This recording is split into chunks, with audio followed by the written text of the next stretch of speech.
आपके जीवन को धीरे धीरे खा जाएगा और आपके पास कुछ नहीं रहेगा कल के लिए। आज का आप समाप्त कर लोगे, कल का कुछ बचेगा नहीं। फिर आप क्या करोगे, कहाँ जाओगे, कैसे रहोगे, ऊपर कौन पूछेगा, कौन आपका साथी होगा, कौन आपका रिश्तेदार होगा, कौन आपका हाथ पकड़ेगा, कौन दरबार में गवाही देगा, किस प्रकार से वहाँ आप आँख से आँख मिला करके बात कर पाओगे, कैसे महाकाल के द्वार के ऊपर चढ़ पाओगे, कैसे महाकाल आपको आगे जाने देगा, काल आपको रगड़ करके मार देगा, नरकों के अंदर सड़ाए जाओगे। और कुछ लोग जो अच्छे कर्म करते हैं वो देवता बन करके फिर वापिस आ जाएंगे। इसी प्रकार से ये आत्मा सृष्टि चक्र में घूमती रहेगी और आप इसी प्रकार से भ्रमित हो करके पैदा और इस शरीर का नाश होता रहेगा।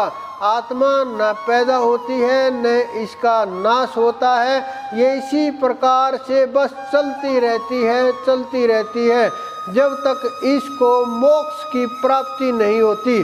और बिना मोक्ष के आप कैसे वहाँ तक, किस प्रकार से कल्याण संभव है। आप पूरा दिन फोन के अंदर घुसे रहते हो, कुछ लोग इस यहाँ बैठ करके भी फोन के अंदर घुसे रहते हैं, लगे रहते हैं देखने के लिए सोशल मीडिया को और किसी वस्तु को और किसी जिससे मन का मनोरंजन किया जा सके। कुछ लोग जा करके थिएटर के अंदर फिल्मों को देखते रहते हैं। ये समय आप देखिए कितना कीमती समय है। आप उनको जो ये काम कर रहे हैं उनको तो पैसे मिलते हैं, आपको क्या मिल रहा है? आपके पैसे भी जा रहे हैं, आपका समय भी जा रहा है, आपका जो सांस की जो क्रिया है वो भी छूट रही है, आप भजन से भी दूर हो रहे हो। किस प्रकार का लाभ है आप ये बताइए। आपको अगर आपने प्राप्त कर लिया परमात्मा को, उसको खोज लिया, जान लिया, तो आप कुछ भी कीजिए फिर आप निश्चिंत हो गए। क्योंकि जिस प्रकार से होशियार बच्चे अपना पेपर पूरा करने के बाद अपनी आंसर शीट दी और किसी प्रकार से कैसे भी खेलते रहे, उन्हें कोई नहीं बोलेगा, वो ऊपर की क्लासों में टॉप करते हैं।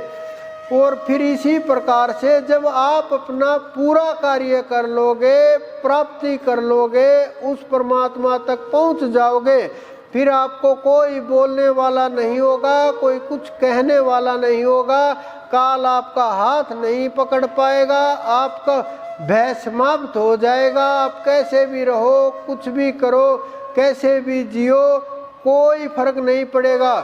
जिस प्रकार से अगर आप बुरी संगत के अंदर भी चले गए, साधक अगर बुरी संगत के अंदर भी चला जाता है तो भी उसकी रक्षा हो जाती है। जिस प्रकार से आप मणि को देखिए, सर्प के ऊपर रहती है, सर्प के साथ रहती है, जहर से लिपटी हुई रहती है, लेकिन मणि की जो चमक होती है, मणि का जो मोल होता है वो उस जहर के कारण कम नहीं होता, बल्कि उस जहर को भी अनमोल बना देता है, उस सर्प को भी अनमोल बना देता है।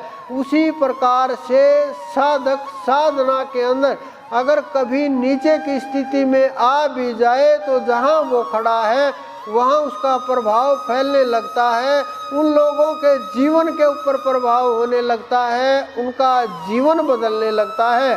तो आप अपने जीवन के साथ साथ जो आसपास के लोग हैं उनका जीवन भी आप परिवर्तन अपने आप होने लगेगा। आप कर सकते हो ये सब कुछ, आपके अंदर इतनी अक्षमता है, इस जीव के अंदर इतनी अक्षमता है, पूरी पृथ्वी को प्रभावित कर सकता है, पूरे ब्रह्मांड को प्रभावित कर सकता है। आपके अंदर वो देवता छुपा हुआ है जो जीवों को जगा करके ब्रह्म बना देता है। लेकिन अगर आप उस रास्ते के ऊपर नहीं चलोगे, आपका समय का कल्याण नहीं होगा। आप दूसरों का किस प्रकार से कल्याण करोगे? जब आप स्वयं ही नहीं जाग पाए तो दूसरों को कैसे जगा पाओगे? सबसे पहले आप जागने का प्रयत्न कीजिए। बिना जागे इस संसार के अंदर ऊपर किसी भी लोकांतर में कल्याण नहीं हो सकता। अगर आपको सृष्टि चक्र में ही घूमना फिरना है, वहाँ तक नहीं पहुँचना, फिर आप सही कार्य लगे हुए हो, फिर सही चल रहे हो बिल्कुल। अगर आपने ये सृष्टि चक्र तोड़ करके ब्रह्मांडों को पार करते हुए उस अनंत लोक से आगे बढ़ना है, उस परम तत्व तक पहुंचना है, उस पूर्ण परमेश्वर को पाना है, स्वयं की खोज करनी है, इस आत्मा को ले जा करके उसके समर्पण कर देना है। अगर इतनी चाहत है तो आपको उठना ही होगा, ध्यान करना ही होगा। ध्यान का कोई समय नहीं होता कि आप सुबह करो, शाम करो, दोपहर करो, 24 घंटे उसका समय होता है। आप कभी भी करो, किसी भी समय करो, सांस सांस के साथ करो, हर पल करो, सब क्रियाएं करते हुए करो, सोते हुए, उठते हुए। जब आपके नाम की लो लग जाएगी, नाम की लगन लग जाएगी। कुछ ऋषि महात्मा ऐसे हैं जो देखे हमने वृंदावन के अंदर, नाम लिख दिया दीवारों के ऊपर, पैड़ियों में जहाँ से उतर रहे थे वहाँ लिख दिया, सीढ़ियों में लिख दिया, कमरों के अंदर लिख दिया, जहाँ नज़र पड़े वहीं लिख दिया। बड़े सावधान रहते हैं, नाम छूट न जाए, नाम भूल न जाए, नाम से दूरी न बन जाए, नाम से हम दूर न चले जाएं। इस प्रकार के विचार से वो बड़े सावधान होकर के नाम का जप करते हैं और बहुत इन संसार के अंदर सावधानी से रहते हैं कि कहीं कोई गलत कर्म न हो जाए, कोई नया कर्म न जुड़ जाए, कोई ऐसा कर्म न पैदा हो जाए कि वो नष्ट करना मुश्किल हो जाए, जन्म की हानि ना हो जाए। इस प्रकार से वो बहुत प्रयास करते हैं और उस इतना प्रयास में लगे रहते हैं, ना किसी से मिलते हैं, ना किसी के पास जाते हैं, ना किसी देखते हैं पहले जो भोजन मिला कि किस प्रकार का भोजन है, पाप की कमाई का है, मेहनत की खून पसीने की कमाई का है, वही भोजन करते हैं ताकि मन के अंदर दोष उत्पन्न न हो। बहुत से संत ऐसे हैं जिनको आप रोटी दे दो तो वो धो करके खाते हैं, कुछ भी दे दो तो धो करके खाते हैं। ये इतनी सावधानी के साथ की गई साधना है।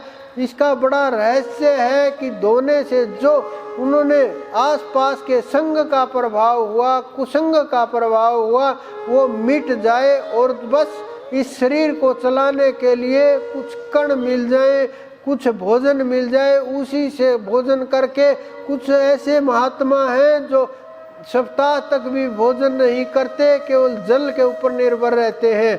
कुछ ऐसे भी महात्मा हैं जो महीनों महीनों भोजन नहीं करते, केवल जल के ऊपर निर्भर रहते हैं। इस प्रकार से की गई तपस्या, इस प्रकार से सांस के ऊपर पकड़ करने का किया गया प्रयास वो रंग लाता है और उससे तेज उत्पन्न होता है। जो तेज आपके जीवन, कर्म और शरीर, रोग, संसार, परिवार के ऊपर प्रभाव करता है, जिसका लाभ आप लोग उनके पास जा करके, उनके संग रह करके, उनके निकट जा करके, उनका स्पर्श करके, उनके आसपास घटनाओं को देख करके, उनका सानिध्य प्राप्त करके, उनके दर्शन मात्र से जीवों के, संसारी व्यक्तियों के कष्ट दूर होने लगते हैं और जीव कल्याण को प्राप्त होने लगता है। तो आप साधना की शुरुआत कीजिए, किसी भी प्रकार से, कभी भी, किसी भी समय प्रयास कीजिए। बिना प्रयास के वहाँ सत्य तक नहीं पहुँचा जा सकता। तो आप सबके अंदर विराजमान उस परमपिता परमेश्वर, मेरे गुरु, मेरे इष्ट को मेरा बार बार प्रणाम।